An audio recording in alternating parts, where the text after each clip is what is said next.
Survival horror isn't always the most accessible genre of gaming. Especially in the current era, backtracking and exploring enclosed maps which invite you to get lost isn't the norm. Even experienced gamers expect to be able to kill every enemy in their path, to have an NPC or an on-screen prompt help them with puzzles if they get stuck long enough, or sometimes before they have the chance to get stuck, and to be pointed towards the next objective after completing the last one. This isn't to malign games designed that way, simply to point out the reality of modern gaming.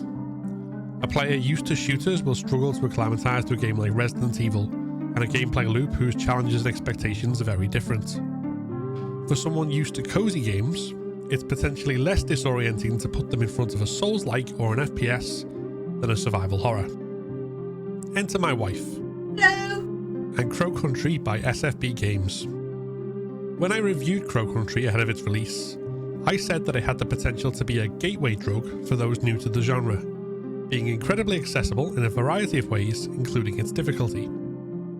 As I was fortunate enough not only to get a code for the PS5 version of the game, but also for the later Switch release, for which, huge thanks to the folks at Neon Hive, I decided to take the opportunity to test this with my wife Dee, a cozy gamer through and through. Before we talk about survival horror, Crow Country, and her experience of the game, it's worth providing some context regarding Dee's history with gaming. Early on in my career as a streamer, Dee joined me for multiple streams where she played the horror platformer Little Nightmares. These streams were a lot of fun, especially for the moments where the jump scares took her by surprise. No! Fuck! No! Oh my god! Fucking go away! However, they were also incredibly cathartic in a way that people might not expect. Unused to playing games such as this, it took Dee somewhere in the region of 12 or more hours to beat Little Nightmares, a game which for most people probably takes 6 hours at the upper end to beat.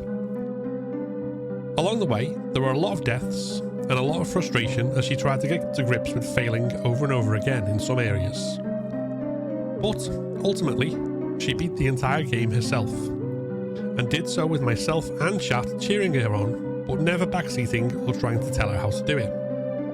This positive experience of video games stood in sharp contrast to her history with her exes, whose responses when she wasn't playing a game to their satisfaction ranged from passive-aggressive to snatching the controller to open aggression. This behaviour being coupled with broader gamer rage and real-life abusive behaviour understandably put her off from gaming for a long time, and made her wary of gamers, especially those with a tendency to excessive rage.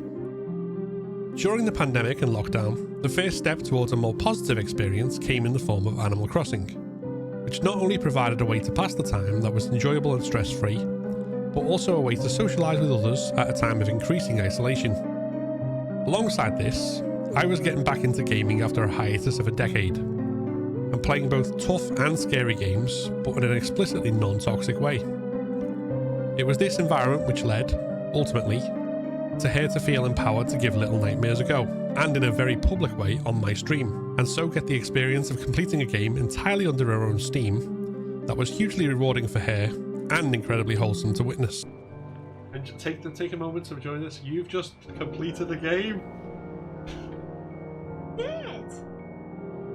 Returning to Crow Country, this game has a charming aesthetic not dissimilar from Animal Crossing, and it controls in a similar way too, but with a survival horror gameplay loop. That gameplay involves exploring an abandoned theme park and, as you do, finding keys or key items and solving puzzles in order to open up more areas until you can access the entire map. As this isn't done in a linear order, it requires a lot of backtracking, and therefore decisions on what to do about the enemies wandering around. There isn't enough ammo to be able to kill every single one, and so it can often be easier to avoid the enemies to preserve ammo for when you need it, such as bosses. But this runs the risk of taking damage, and so making sure you have enough health items and don't deplete them from bumping into enemies only to have none when caught in an actual fight. This tension in resource management and disincentivized combat, while exploring a contained but non-linear map, and keeping track of what you need to do and where you need to go next without the game giving you an explicit list, is the heart of what defines survival horror as a genre of gameplay. And within that formula you get games as varied as the early Resident Evils and Silent Hills, as well as more modern experiences like Tormented Souls, Conscript, and of course Crow Country. Playing through Crow Country on its survival horror difficulty, I found it fun but very easy, and basically never bothered to kill anything except the bosses. Nor was I the only one, as the developers eventually added a harder Murder of Crows difficulty which upped the challenge. However, it also has an exploration mode, which allows you to play the game without any enemies, as essentially a spooky puzzle game. The plan for this experiment was for Dee to first play the game on exploration mode and see how she found it, and from there to dip her toes into survival horror difficulty and see how that felt. Enter me, a 54-year-old with ADHD who likes a side-scrolling platform game. I was raised on Streets of Rage and Minecraft creative mode. Phil is right, I was full of anxiety about playing anything else, as I'd been screamed at so badly when I was playing that I now cannot even look at a copy of Little Big Planet without feeling sick to my stomach. I played Sims 2 and gave my Sims free will as I was more interested in building amazing homes. SimCity 2000 was my first love, and I create different islands on Animal Crossing. You may have seen the Resident Evil and The Last of Us islands I did for Phil, and I'm currently working on a House of the Dragon build. A cute sandpit is my thing. I play Pokemon Go and Sword and Shield because I can take my time in conflicts, and this is my comfort zone. Obviously, I am not a survival horror developer's target demographic. Playing Little Nightmares was an obvious choice to start with, as it was a side-scroller, so though there were collectibles, I wasn't expected to go off-grid and look for them, or take on side missions, and it is really pretty. And outside of games, I am a horror nut. Phil, in his wonderful way, didn't pressure me into playing Crow Country, but gently suggested that I might want to give it a play if he thought he could get an advanced copy of the Switch version. Now, I like the Switch. I play Animal Crossing, as I've said, Pokemon Sword, and Thomas Was Alone on there. I also play Little Nightmares on there. It has the benefit of not being on the big screen unless I put it there, and I can just sit in a corner with headphones on, getting on with playing without the residue of judgment covering me, and I like that. This is to let you know that as a cozy gamer who likes a side scroller and a sandpit, I thought it would be great if I could play this game. I surprised myself by really liking it. I liked Crow Country. The beginning bit was reminiscent of Resident Evil in the way you park your car and head in. There is a feeling about playing a game where you are in almost prologue to the story, where you can cross a threshold, and I know that this is when the action's going to start. I am fascinated by liminal spaces. My master's dissertation was about them, and I see this in many games. I'm aware of the concept of tutorial level, but I think that it serves another purpose. That doorway between two worlds, the normal and the eldritch, denotes safety on one side and feral chaos on the other. This is why Mr. X following Claire Redfield out of the Raccoon City police building adds that extra pressure in Resident Evil 2. But I'm not here to talk about Resident Evil, I am here to talk about Crow Country. That I could have a look around the car park and in my boot/trunk meant I could get my head around the controls. Muscle memory plays Animal Crossing for me now, to be honest, in the same kind of way that I'm a touch typist or how I drive a car. My body takes over and the driving and the typing happen. So I took my time looking around, getting the hand of the controls and thinking I was going to look forward to this. I shot the lock on the gate, best shot I made through the whole game, to be fair, and went through again. Phil pretty much left me to it, not backseating and not huffing or rolling his eyes or hissing or sighing or, and I cannot overstate the importance of this, saying the words, "Give it here, I'll do this bit."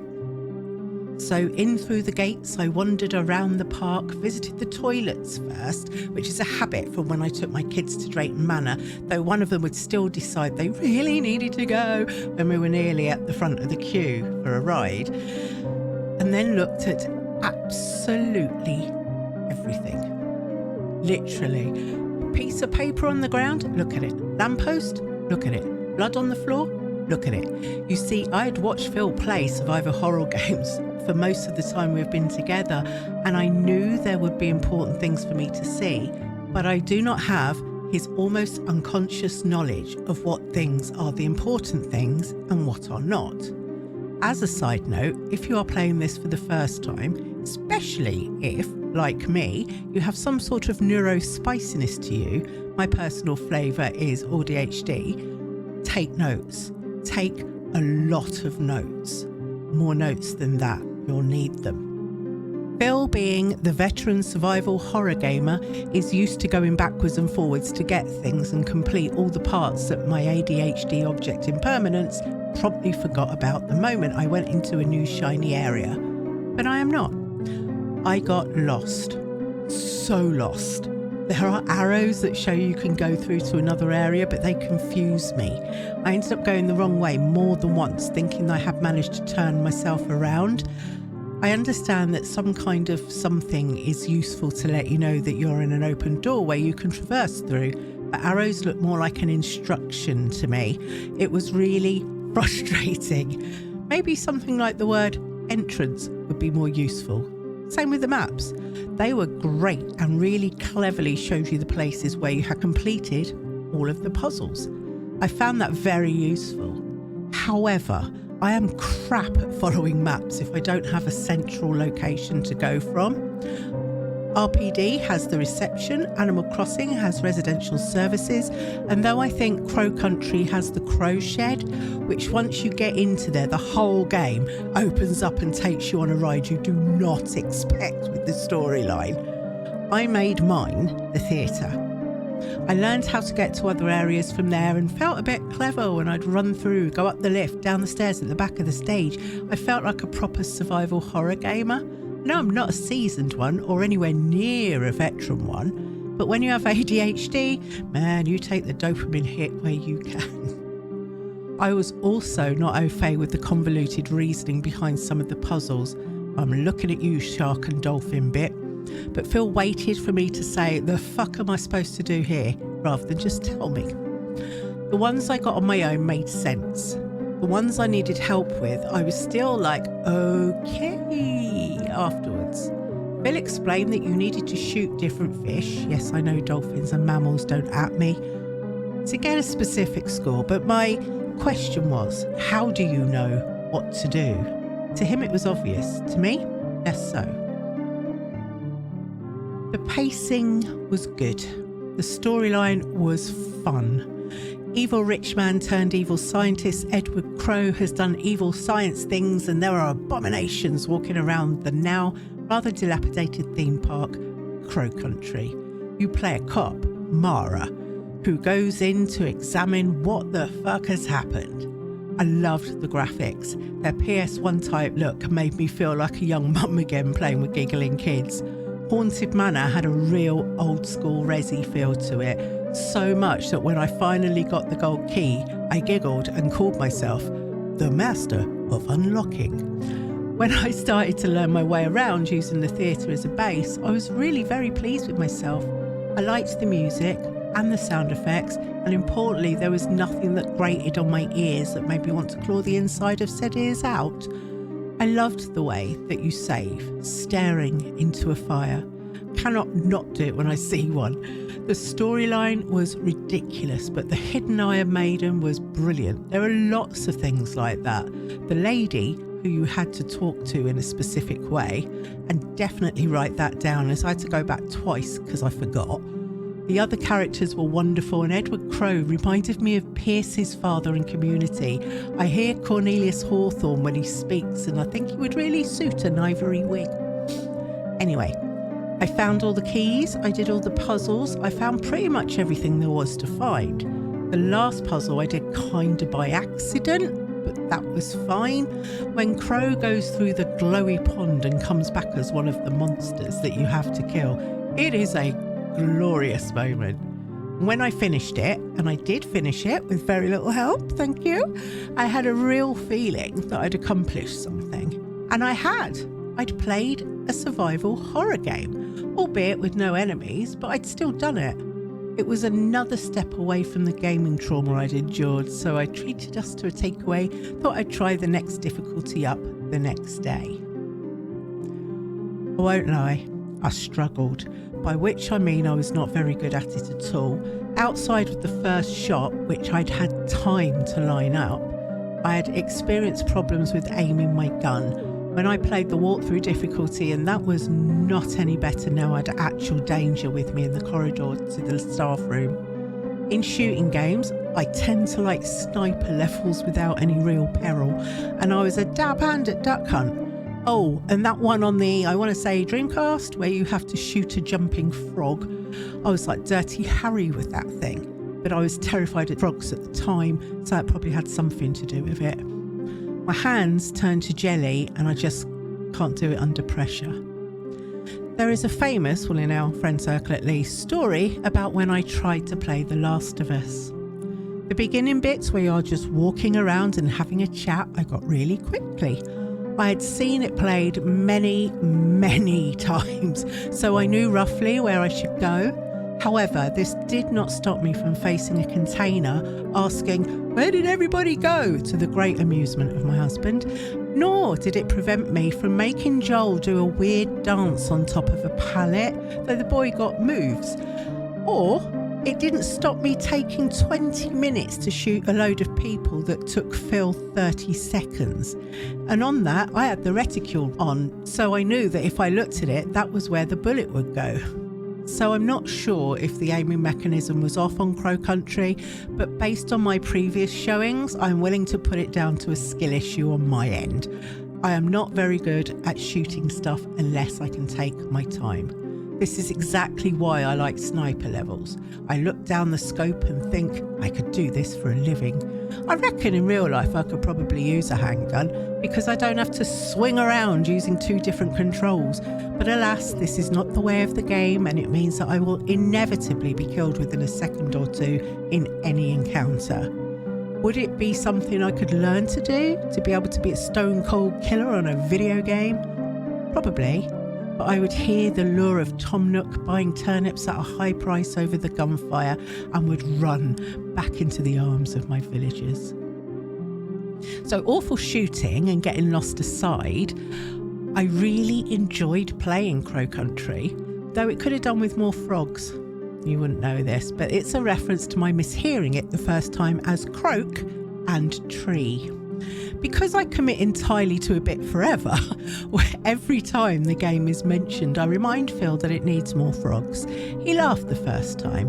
He even laughed the second and third times, but now I am the horror.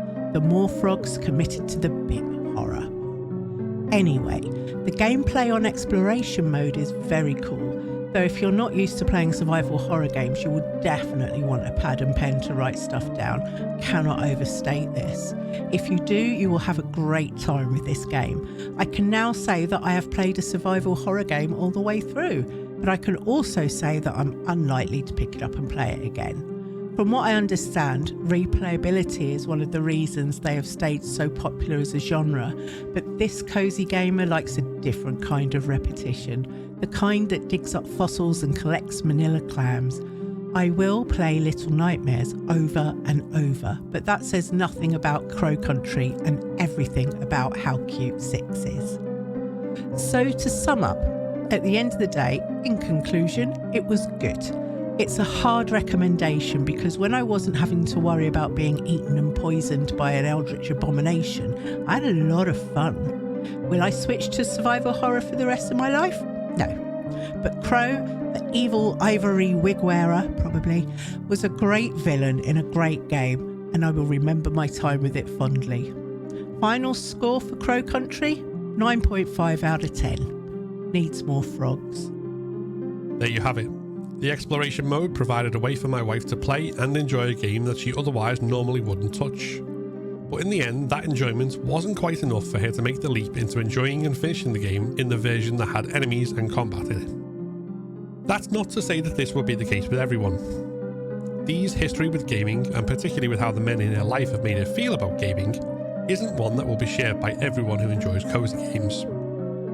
There is still a chance that for a lot of them, this kind of gameplay mode would provide a stepping stone for them to get into not only Crow Country's harder difficulties, but also to other similar games.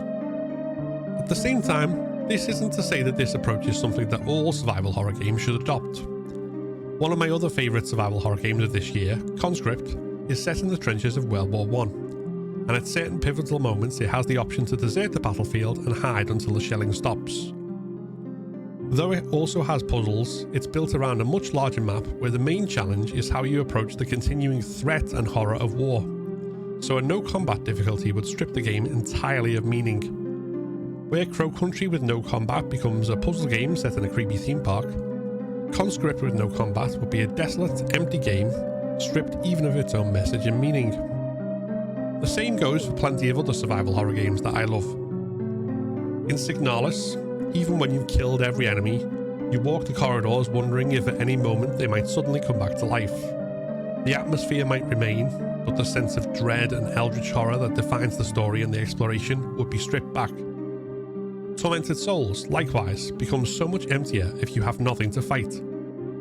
Going much further back, imagine Resident Evil 3 without zombies filling the streets of Raccoon City, and the constant looming threat of Nemesis as he stalks you everywhere, growling. It doesn't work. A key reason for this is focus. All of these games have puzzles, and difficult puzzles that will test your reasoning skills at that. But they're built around a gameplay loop where you have to explore and open up the map, while dealing with limited resources, and both trying to kill enemies and leaving them alive presents significant risk, either immediate risk or delayed risk in terms of your supplies. That's built into the challenge that makes the games worth playing. In Crow Country, although this is still there, it was always secondary to the puzzles in the design focus. So much so that I and other reviewers brought up on these games found the survival horror difficulty almost too easy, leading to the harder Murder of Crows difficulty being added in a later patch. There's nothing wrong with this. Crow Country is one of my favourite games of 2024, and it's incredibly well designed in terms of its map, its puzzles, the deliberate awkwardness of the shooting, and character and enemy design. It's just that the circumstances around its combat difficulty provided a unique chance to provide an accessible mode many other games in the same genre couldn't get away with. And I think that's a good thing. As a gamer, I don't see the logic of gatekeeping. If anything, I'm the opposite. I love this genre, and for me, the more people I can share that love of survival horror with, especially in the current renaissance, the better. As such, if innovations like Crow Country provide a stepping stone that allows more players to enjoy what makes these kind of games great, that's awesome. And if it doesn't quite bring them fully into the fold, as it didn't with my wife, then at least there's one specific game we can share in the enjoyment of. I'll never sink time into Animal Crossing the way she has, and she'll never touch a Resident Evil game. But at least we'll always have Crow Country.